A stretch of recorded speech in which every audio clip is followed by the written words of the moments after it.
are the Muse, and as you said, we help take the agony out of job search and inspire people's career. Catherine came out making it clear she was a career site for people looking for jobs.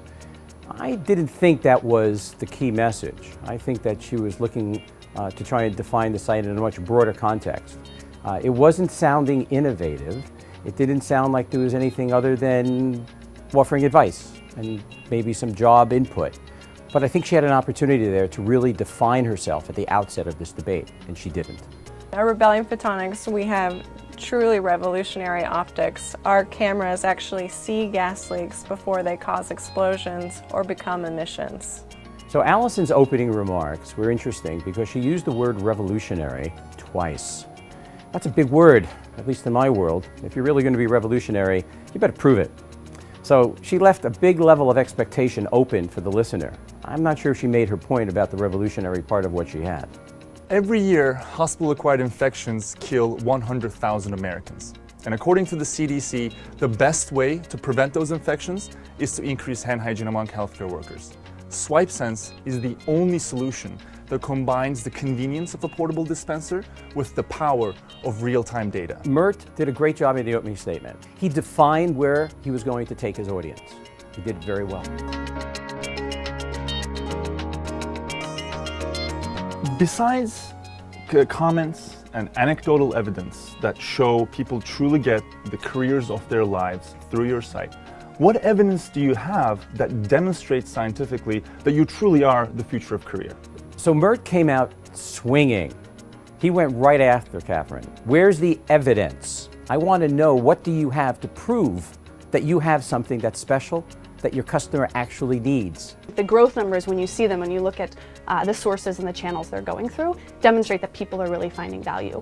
We also talk to the companies. We're working with about 130 companies across the US, from small startups to Fortune 500 companies.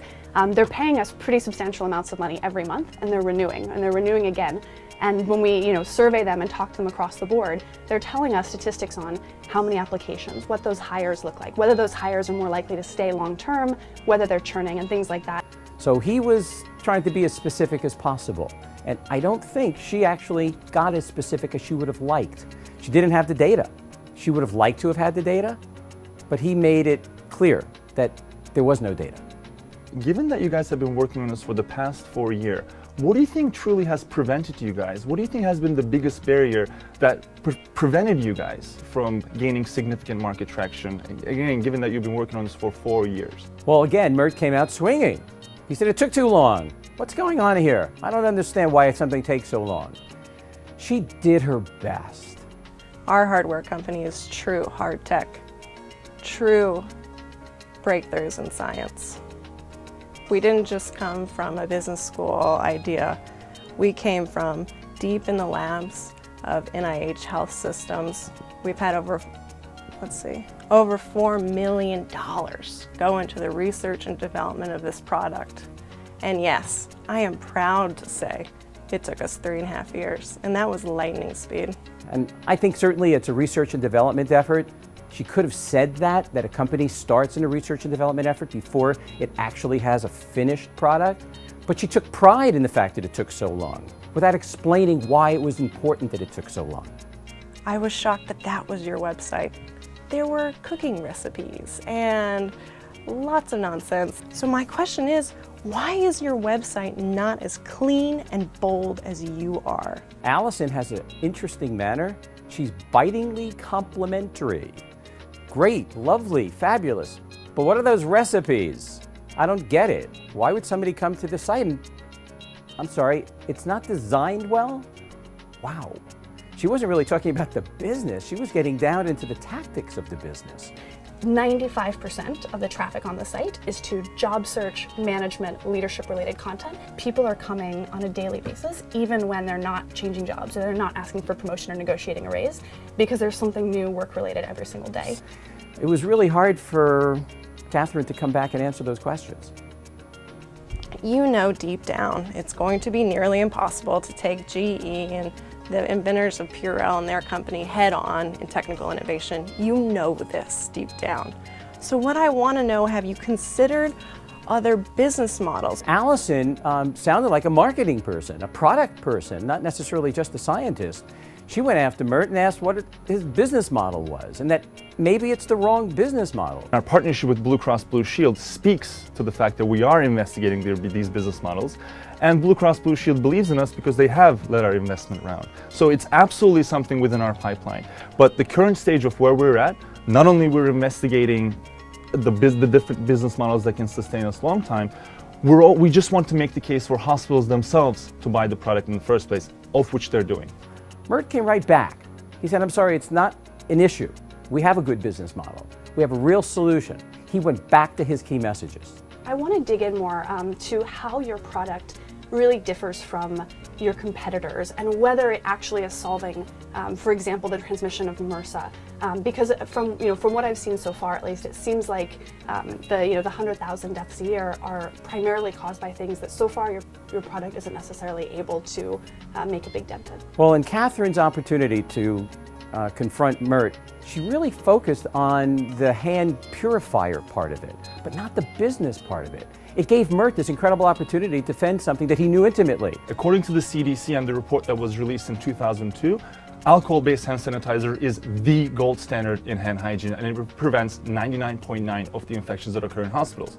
The infections that alcohol-based hand sanitizers don't prevent is actually not MRSA, it's C. diff, Clostridium difficile, which is a spore-based infection. Now, those spore-based infections are prevented by the use of soap and sink, which our technology also has the ability to track. He had statistics that supported exactly the value of his product. It was an empty question, unfortunately. It didn't go anywhere.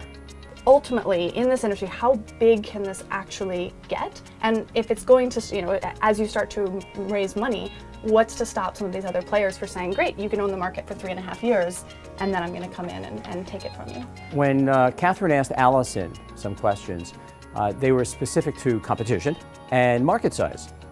Well, Allison, again, stepped back, articulated very clearly that there were indeed lots of companies in the marketplace that would be excellent acquirers. When the Honeywell and Halliburton look at us, they see how large and profitable the market is.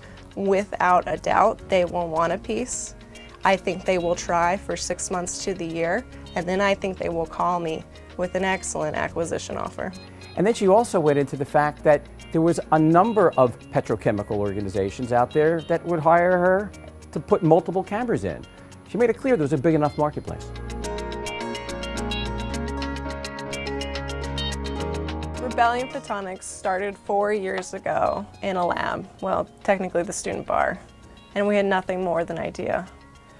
4 years later, we went from proof of concept to cameras installed in refineries with a clean business model, a very focused product, and an answer to a problem that has plagued an industry for 100 years. You can't fix a gas leak if you can't see it. Allison, very much the scientist, was articulate, direct, and strong, but she couldn't get out of the industry that she was in. People felt it was important, but how broad of an opportunity was this that the world felt that this was important to them, and she couldn't get to that connection because it was so industry-based. We have already had a couple of offers for very, very interesting acquisitions, but I think when you look at the state of the career landscape today, the number of people dissatisfied in their jobs, the shortening time between each change, and the potential to engage people in between each job transition as they're getting a promotion or negotiating a raise or asking for management, the potential is really tremendous. Catherine focused on the job placement, the career placement, but didn't talk about innovation. It's hard to understand a site that provides service as being innovative. And she started the debate by saying that one of her competitors wasn't innovative enough. So she opened the door to that. The question that we have to ask ourselves here today is not which one of these companies will be the biggest success story in their respective fields, because I sincerely believe all three of us will be. However, the question that we really ought to be asking us is, in our wildest dreams, what does our success mean for the greater society, for the world in large? In SwipeSense, this means that we will save 100,000 lives every single year. Now Mert. Mert was a statistician. He had the numbers, he knew his competition, he asked the tougher questions, he didn't let up, he was unflappable. He definitely won the debate.